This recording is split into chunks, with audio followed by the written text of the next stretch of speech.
I'd like to introduce Tim Govert, who's from Black Towers Financial Group, International Group. It actually came about because we have Christopher Pickering, who's actually been on our group for a while, and he's been very instrumental in giving advice on various issues. And I think that Tim is going to talk basically, to begin with, about this model of 720. You all know this new 720 form for residents that you're all supposed to have filled in before April, I believe, last year. Do you all know about this, 720? Yeah. Otherwise 10,000 fine and all this? Okay, I think Tim will start with that. And thank you for bearing with us, and we've got some different things coming up afterwards. Thank you. Can you hear me? Yeah. Perfect. Thank you very much, Myra, and thank you for this obviously successful evening and organizing this event. As Myra said, I'm Tim Govers from Black Towers Financial Management, and I'm here to assist Chris, who is the in-house consultant for the Citizens Advice Bureau. We're an independent consultancy firm, and just to give a brief introduction, our role is really to help our clients achieve their financial goals and listen to their needs, but also to inform our clients about changes in the markets, changes in tax legislation and regulation that could affect their financial position. And that's exactly what I'm going to talk to you about today, which is the Form 720. We're this year in our second edition of the Form 720, or the Modelo 720. It started last year, it started actually in 2012, about halfway through 2012, I believe, when suddenly Spain noticed that they had to do something, because we all know that Spain has quite some government debt, and private debt actually also. I've got a figure here on my piece of paper that says 209 billion euros is the amount of debt that Spain has to repay this year. That's an enormous amount of money that needs to come from somewhere. So government, when they need to create money, they can do that by either stimulate the economy and hope that the economy will trigger activity, etc., or they can bring in austerity and raise taxes. So Spain found out that they were missing out on about 35% of tax revenue, which means that 35% of tax potential income they were missing out on. So that's why they introduced this Form 720, also known as a Declaration of Non-Spanish Assets form. Okay.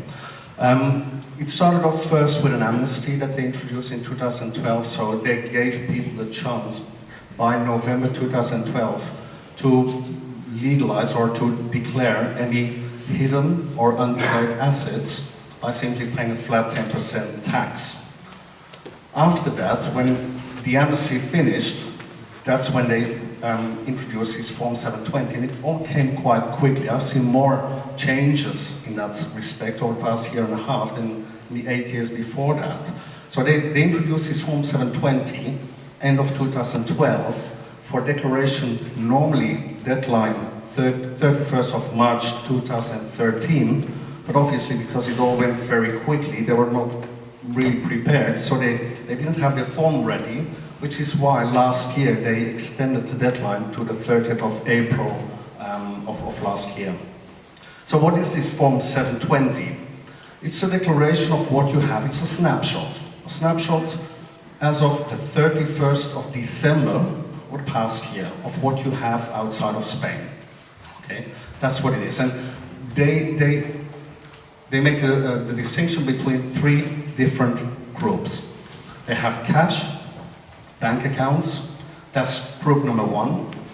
Group number two are all financial assets, and group number three, property.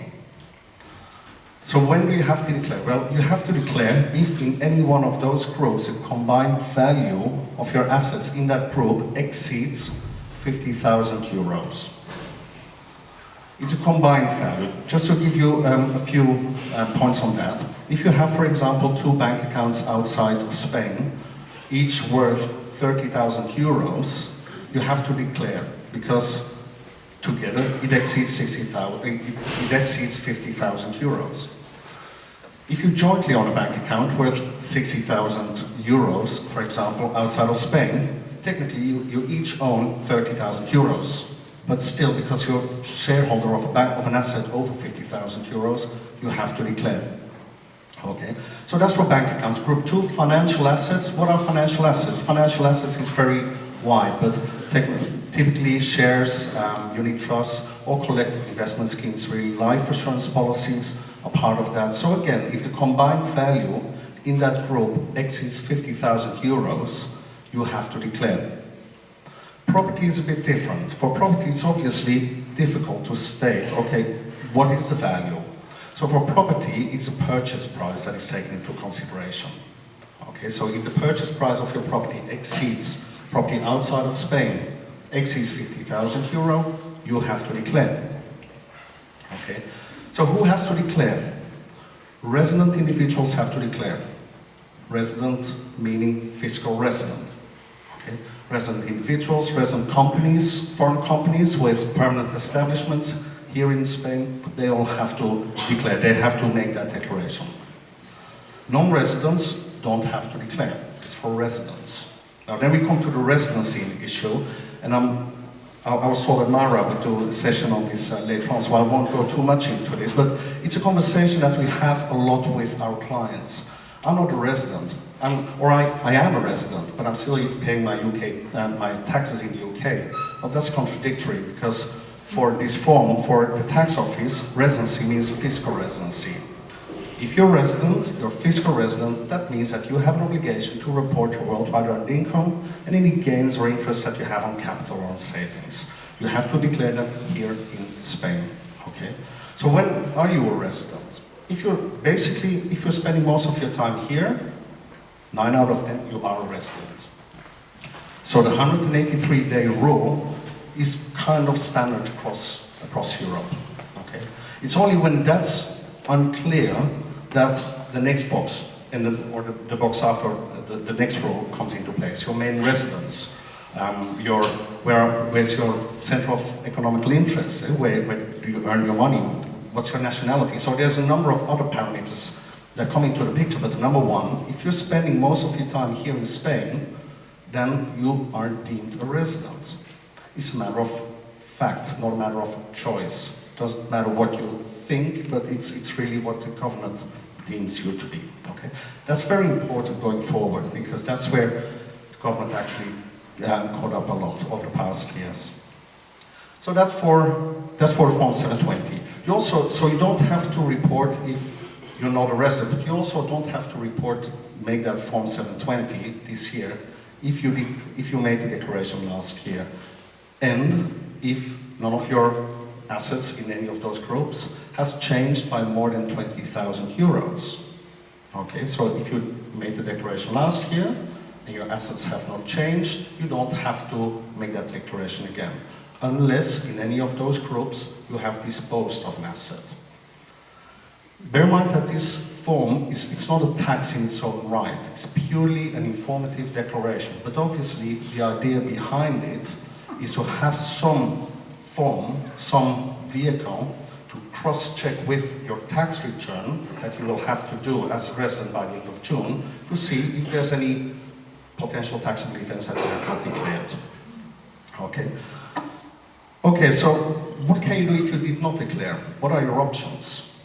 If you didn't declare last year, and you are actually resident, you could come clean, and you could make a late declaration for last year. And if you want to come into the system, as if you should come into the system because you should be considered a resident, then you could redo your last 4 years' tax returns and pay the penalties and pay the interests on that. That would be our recommendation. It will cost you money, but it will cost you far less than choosing to keep your head in the sand, really. Okay? So what are the consequences of reporting? You say, okay, I come clean, I do that, I'll pay the fines, I'll pay the interest and the taxes. Well, it purely means that the government now has this, or the authorities, Hacienda actually, has this form in which they can check if you have declared your earnings for that year. Okay? It will also have an effect on, for example, potentially your inheritance tax liability. Typically what we find is English couple, for example, still had a property jointly owned in the UK, but are resident here in Spain. Well, if they never declared that property because they didn't have any rental income from it, for example, then Spanish authorities didn't know about this property. If one of the two would pass away, then typically we found that a lot of people are told, well, don't mention it. That was the reality. So now they know about this through this Form 720, which means that the person that receives this inheritance as a Spanish resident will have an obligation to pay Spanish inheritance tax on this half of that property. So that's a consequence. What are the consequences of not reporting, however? You say, okay, I choose not to report. Spain doesn't have anything to do with what I have outside of Spain. Say, for example, you have a bank account in Gibraltar. And say that bank account, for example, is worth 100,000 euros. Well, will they find out? Well, we know that governments are catching up. We know that, for example, they've introduced now the tax declarations to be done electronically, so that they can easily cross-check with other forms and documents. But the danger doesn't lie therein if the government or Hacienda finds it this year, but what if they find it 4 years? Probably they won't find that asset this year, but if they find if you have not declared it this year and they find it in 4 years' time, for example, they will say, well, look, 4 years ago you did not have that asset, now you have it, so it must come from earned income. So they have the possibility to add it to your taxable base for income tax purposes. So the full 100,000 in this scenario will be taxed for income tax purposes, highest rate in Andalusia is 56%, if I'm correct, plus 150% fine on top of that of the tax due, plus 5% interest for every year that you've reported it late, plus a fine of 5,000 euros per undeclared asset with a minimum of 10,000 euros. If you add it all up, it wipes out your asset. Whilst if you just declare it and come clean, which really is our advice, it would just mean that the interest that you earn on that 100,000 in Gibraltar needs to be declared. Now, what interest do you get nowadays from a bank? It's not a lot, so you will pay 21% savings tax on that here in Spain, on the interest, and that's it. So, it's a big difference. What are the penalties for late reporting? Well, the penalties for late reporting, if you did not report last year, it's 100 euros per undeclared asset with a minimum of 1,500 euros. So far less than the consequences of not reporting. Okay, so that's in a nutshell what Form 720 is all about. When we talked about this a year ago, we had clients saying that it's against human rights, I'm going to the European Court, etc. But bear in mind, it's all relevant information for tax purposes. That's all they're asking. And we see a lot of these changes happening. You may have read about FATCA, for example, the Foreign Account Tax Compliance Act, which the US introduced and will come into force this year, in June 2014, which basically means that any jurisdiction, any country worldwide that holds assets of Americans needs to report it back to the US. Following that, a number of countries here, jurisdictions here in Europe have signed similar agreements, and even the Channel Islands, Isle of Man, have signed agreements that they will provide, if asked for, details of account holders in 2016, but referring back to the years 2014 and 2015. So now, there's a lot of this happening, and it will, and just in full disclosure of to all jurisdictions. So it's really now the time to have a look at it. The times of hiding assets are really gone. This all seems probably quite bad news for some of you, but it's not all that bad. I mean, governments worldwide give certain vehicles, give tax benefits, tax relief to encourage social behavior in many ways. Governments want you to save into pension schemes so that you're not dependent on the government by the time you retire. So they give these tax allowances, tax benefits, etc. to certain structures. It's very important to know what is available to you here in Spain. Just need to put off your English classes and put your Spanish classes on, have a look at your situation and make sure that you're correctly positioned and that you don't have any sleepless nights, and that you have peace of mind. That's where we are really coming to the picture, right? Part of our job is to inform you about it. But obviously this is just a very short session, very general, but every person's situation is different. And that's where we come in and we can offer you just to have, we call it a quick financial health check, just to inform you about what the potential consequences would be of coming into the system. I mean, the consequences you've all heard could potentially be far bigger if you don't come into the system. But just if you want to have an idea of, okay, what will the result be of that, then we're more than happy to talk to you. And as Mara mentioned, Chris is the in-house consultant, so he'll please talk to us after this event, and then we can see when it would fit in to have a meeting with you. Thank you very much. Thank you.